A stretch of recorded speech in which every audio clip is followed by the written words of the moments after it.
Hello friends, Baakiyalakshmi serial next எபிசோடுக்கான review என்னன்னு பார்க்கலாம் வாங்க ஃப்ரெண்ட்ஸ். இங்கே நம்ம கோபி காலைல எந்திரிச்சதுமே நம்ம ஈஸ்வரி ஹாலில் உட்காந்துருக்காங்க. குட் மார்னிங்மா அப்படின்னு சொல்கிறாங்க.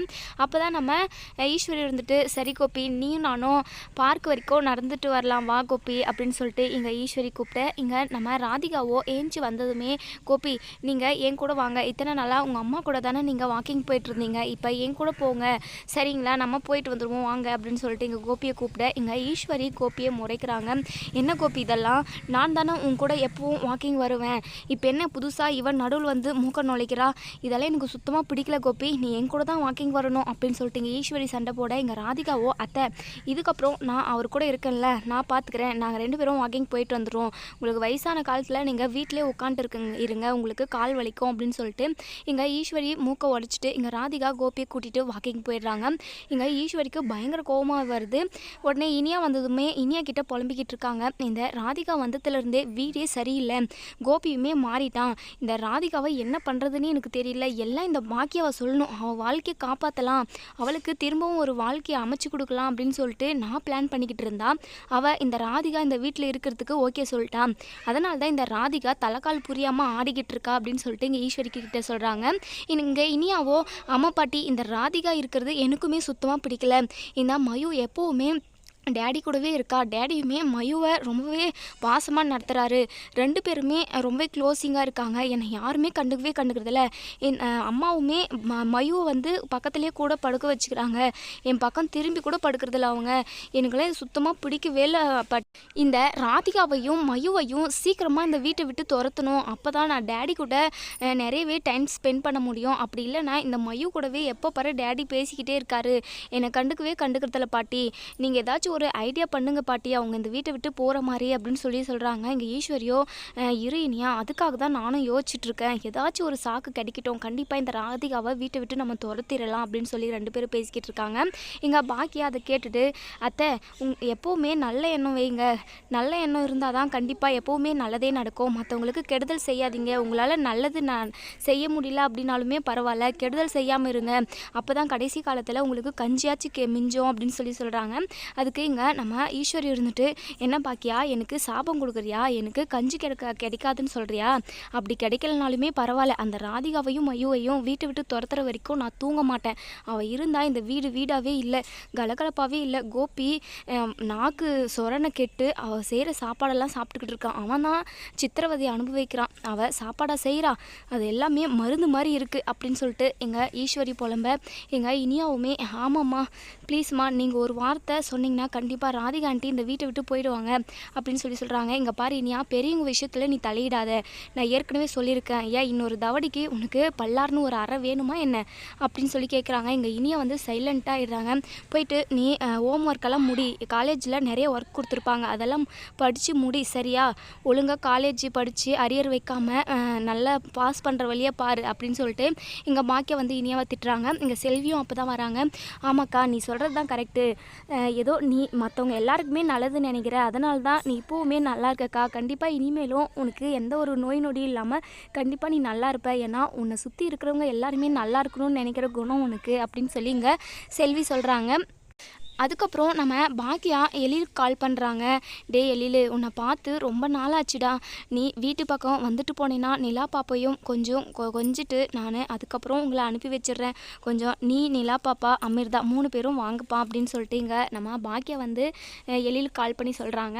எழிலோ சரிம்மா இது வந்துடுறேன், எனக்கு கொஞ்சம் வேலை இருக்குது, அதை முடிச்சுட்டு உடனே கூட்டிகிட்டு வரேன் அப்படின்னு சொல்கிறாங்க. அதுக்கப்புறம் நம்ம எழில் வந்து வீட்டுக்கு வந்ததுமே இங்கே இனியா இருந்துட்டு, அம்மா அண்ணன் வந்திருக்கான் வாம்மா அப்படின்னு சொல்கிறாங்க. எங்கள் பாக்கியாவோ ரொம்பவே சந்தோஷமாக வந்து எழில கட்டி பிடிச்சிக்கிறாங்க. எப்பா எழில, நீ இல்லாமல் இந்த வீடே வெறிச்சோடி இருக்குது, சீக்கிரமாக உன்னுடைய எய்மை ஃபுல்ஃபில் பண்ணிவிட்டு கூடிய சீக்கிரமே நீ இந்த வீட்டுக்கு வரணும்பா அப்படின்னு சொல்லிட்டு எங்கள் பாக்கியா சொல்கிறாங்க. அதுக்கப்புறம் அதெல்லாம் சக்ஸஸாக முடியுமா, கண்டிப்பாக நான் வெற்றியை வந்து தொடுவேன் அப்படின்னு சொல்லிட்டு எங்கள் எழில் வந்து ரொம்பவே நம்பிக்கையாக பேசுகிறாங்க. சரிப்பா வா நீ சாப்பிடுவா அப்படின்னு சொல்லிட்டு எழில கூட்டிகிட்டு போயிட்டு வயிறார சாப்பாடு பரிமாறி விடுறாங்க. என்னம்மா எனக்கு பிடிச்ச சாதம் எல்லாமே செஞ்சு வச்சுருக்க, எனக்கு ரொம்ப பிடிக்கும் பிரியாணினா, மட்டன் பிரியாணி செஞ்சு வச்சுருக்க, தேங்க்ஸ்மா, நான் வருவேன் தானே இது எல்லாத்தையுமே சமைச்சு வச்சேன், எனக்கு நல்லாவே தெரியும் அப்படின்னு சொல்லிட்டு இங்கே எழில் வந்து ரொம்பவே மனசார வயிறு நிறைய சாப்பிட்றாரு. இங்கே பாக்கியாவுமே அதை பார்த்து ரசிச்சுக்கிட்டு இருக்காங்க. அதுக்கப்புறம் நிலா பாப்பாவை கொஞ்சிக்கிட்டு இருக்காங்க. நிலா பாப்பா, நீ இங்கே இருக்கியா அப்படின்னு சொல்லி கேட்குறாங்க. நான் இங்கே இருக்கேன் அப்படின்னு சொல்லிட்டு இங்கே இனியா பாப்பாவும் ரொம்பவே க்யூட்டாக பேசிக்கிட்டு இருக்காங்க. இதெல்லாம் பார்த்து நம்ம பாக்கியா, சென்னி எல்லாருமே ரொம்பவே சந்தோஷப்பட்டுக்கிட்டு இருக்காங்க. இங்கே ஈஸ்வரியோ, டே எழிலு, அதுதான் நீ படம் எடுக்கிறது பாதி முடிஞ்சிருச்சுல்ல, கண்டிப்பாக அது வெற்றியை தான் போய் சேரும், நீ இப்போவே கூட வீட்டுக்கு வரலாமே, நீ இருந்துன்னா இன்னும் சூப்பராக இருக்கும். என்ன ஒன்று, இந்த ராதிகா வந்து தொலைச்சிட்டா, அவள் இல்லாமல் இருந்திருந்தா கண்டிப்பாக கோபியும் சந்தோஷமாக இருந்திருப்பான். ஏதோ அந்த ராதிகாவை சந்தோஷப்படணும், அவள் கஷ்டப்படக்கூடாது அப்படின்றதுக்காக அவள் மருந்து மாதிரி சமைக்கிற சாப்பாட்டை கூட நல்லா இருக்குன்னு சொல்லிட்டு சாப்பிட்டுக்கிட்டு இருக்கான். என்ன பண்ணுறது, எல்லாம் அவன் தலையெழுத்து அப்படின்னு சொல்லிட்டு ஈஸ்வரி சொல்கிறாங்க. இங்கே எழில் இருந்துட்டு, என்னம்மா ராதிகா இருக்காங்களா இங்கே அப்படின்னு சொல்லிட்டு கேட்குறாங்க. ஆமாடா, உங்கள் அப்பாவுக்கு உடம்பு முடியல, அதனால் அவர் இங்கே இருக்கிறாரு.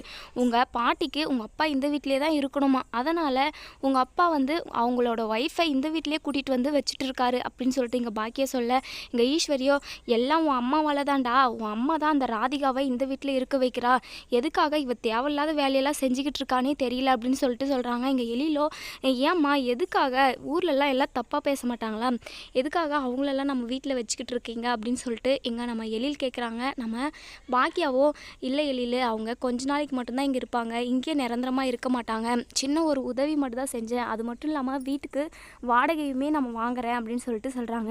சரிம்மா, நீ எது செஞ்சாலுமே அது கரெக்டாக தான் இருக்கும் அப்படின்னு இங்கே நம்ம எழில் சொல்கிறாங்க. ஈஸ்வரிக்கு பயங்கரமாக கோவம் வந்துடுது. டே எழில், என்னைக்கு தான் உன் அம்மா பேச்சை நீ மீறிக்கிற, உன் அம்மா தப்பே பண்ணாலும் அது கரெக்டுன்னு தானே நீ சொல்லுவ அப்படின்னு சொல்கிறாங்க. இங்கே எழில் இருந்துட்டு, இங்கே பாருங்க பாட்டி, அம்மா எப்பவும் தப்பே பண்ண மாட்டாங்க அப்படின்னு சொல்லிட்டு இங்கே எழில் சொல்கிறாங்க.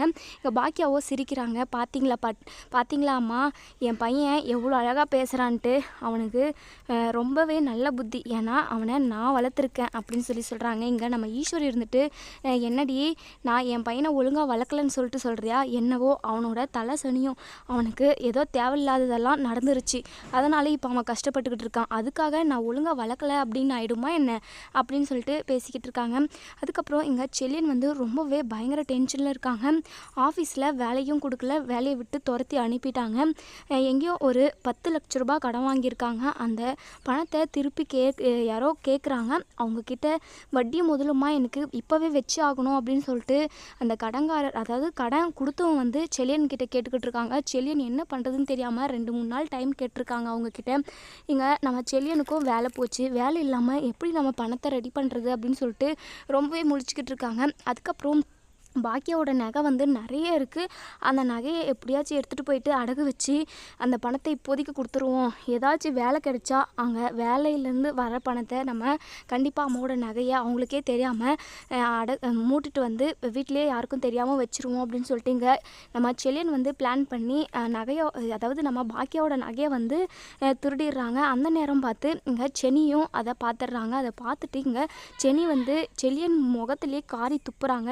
டே செல்லியா, என்னடா காரியம் பண்ணிட்டு இருக்க, ஆன்ட்டியோட நகையெல்லாம் எதுக்காக எடுத்துக்கிட்டு இருக்க நீ, இப்போ யாருக்கும் தெரியாமல் யாராச்சும் வராங்களான்னு பார்த்து எடுக்கிற, எதுக்காக இப்போ திருடுறியா நீ, இந்த பழக்கம் எப்போத்துலேருந்து உனக்கு எல்லா பழக்கமே வந்துருச்சு, எல்லாம் உன் அப்பாவை சொல்லணும், உன் அப்பாவை பார்த்து தான் நீ இது எல்லாத்தையுமே பண்ணிக்கிட்டு இருக்க, முன்னாடி ஏறு ஃபஸ்ட்டு நல்லா போனால் தானே பின்னாடி ஏறும் ஒழுங்காக வரும்னு சொல்லுவாங்க, அதுக்கு தகுந்த மாதிரி தானே நீயும் நடந்துக்கிட்டு இருக்க, உன் அப்பா ஒழுங்காக இருந்திருந்தாருன்னா கண்டிப்பாக நீயும் ஒழுங்கான புத்தி தான் உனக்கும் வந்திருக்கும், இப்போ நீ நகையெல்லாம் திருடிக்கிட்டு இருக்க, இந்த நகையெல்லாம் உனக்கு எதுக்காக, ஆன்ட்டிக்கு தெரிஞ்சால் நமக்கு தானே அசிங்கம், இதுக்கப்புறம் நீ என் முகத்திலே முழிக்காத, நான் இந்த வீட்லேயும் இருக்கிறதில்ல அப்படின்னு சொல்லிட்டு நம்ம சென்னி வந்து இந்த வீட்டை விட்டு போகிறதுக்காக ட்ரெஸ் எல்லாம் பேக் பண்ணிக்கிட்டு இருக்காங்க. இதை பார்த்துட்டு நம்ம பாக்கியம் இருந்துட்டு, என்னாச்சுமா சென்னி, என்னாச்சு, ஏன் எங்கே போகிற நீ, ட்ரெஸ் எல்லாம் பேக் பண்ணிக்கிட்டு இருக்க அப்படின்னு சொல்லி கேட்குறாங்க. இல்லாண்டி நான் என் அம்மா வீட்டுக்கு போகிறேன், இந்த செல்லியன் புத்தியே சரியில்லை, இப்போ உங்கள் நகை எல்லாத்தையுமே திருடிக்கிட்டு இருக்கான், ஏதோ அவனுக்கு பிரச்சனையா, ஏதோ பணம் தேவைப்படுதான், அதுக்காக நகையெல்லாம் திருடிக்கிட்டு இருக்கான். அது மட்டும் இல்லாமல் அவனுக்கு இப்போ வேலையும் இல்லையா, வீட்டில் வெட்டியாக சும்மா தான் இருக்கான். என்கிட்ட இத்தனை நாளாக போய் சொல்லியிருக்கான் நான் வேலைக்கு தான் போய்கிட்டு இருக்கேன்ட்டு. எங்கே போய் ஊரை சுற்றிட்டு வரானே தெரியல இவன் அப்படின்னு சொல்லிட்டு எங்கள் செனி வந்து அழுதுகிட்டே சொல்கிறாங்க. இதை கேட்டதும் நம்ம பாக்கியாவுக்கு பயங்கர ஷாக்கிங்காக இருக்குது. செலியனுக்கு 2 அறையை கொடுத்து என்னடா வேலை பண்ணி வச்சுருக்க, உங்கள் எல்லாருமே நான் நல்ல புத்தி சொல்லி தானே வளர்த்தேன், எப்படி அவங்களுக்கு இந்த மாதிரி புத்தியெல்லாம் வருது அப்படின்னு சொல்லிட்டு இங்கே திட்டிக்கிட்டு இருக்காங்க. இந்த மாதிரி செல்வி இருந்துட்டு அது எப்படிக்கா வராமையாக இருக்கும், ரத்தம் இல்லை, கோபி சார் ஒழுங்காக இருந்தால் தானே இவனும் நல்லா வளர்ந்துருப்பான், நீங்கள் எதுவோ கரெக்டாக தான் வளர்த்தீங்க, ஆனால் அவனோட ரத்தம் தான் சரியில்லை அப்படின்னு சொல்லிட்டு இங்கே செல்வி சொல்ல, ஈஸ்வரியோ செல்வி எங்கள் குடும்ப விஷயத்தில் நீ மூக்க நுழைக்காத, சைலண்ட்டாக இருக்கிற வழியை மட்டும் பாரு. இங்கே ஈஸ்வரியோ செலியன்கிட்ட பயங்கரமாக திட்டுறாங்க. என்னடா பழக்கம் இதெல்லாம், உனக்கு கொஞ்சம் அவ கூட அசிங்கமாகவே இல்லையா, பணம் தேவை அப்படின்னா உன் அம்மாவை கேட்டிருக்கலாம், இல்லை உன் அப்பாவை கேட்டிருக்கலாம், என்ன பழக்கம், எதுக்காக இந்த வேலையை செஞ்சு வச்சிருக்க அப்படின்னு சொல்லிட்டு இங்கே செலியனை பயங்கரமாக திட்டிக்கிட்டு இருக்காங்க. செலியன் வந்து என்னை மன்னிச்சிருங்கம்மா அப்படின்னு சொல்லிட்டு ரொம்பவே ஃபீல் பண்ணி அழுகுறாங்க. இதோட இந்த ரிவ்யூ முடியுது. இதுக்கப்புறம் என்ன நடக்குதுன்னு சொல்லி வெயிட் பண்ணி பார்ப்போம் ஃப்ரெண்ட்ஸ். வீடியோ பிடிச்சிருந்தா லைக் பண்ணுங்கள், ஷேர் பண்ணுங்கள், கமெண்ட் பண்ணுங்கள். தேங்க்ஸ் ஃபார் வாட்சிங்.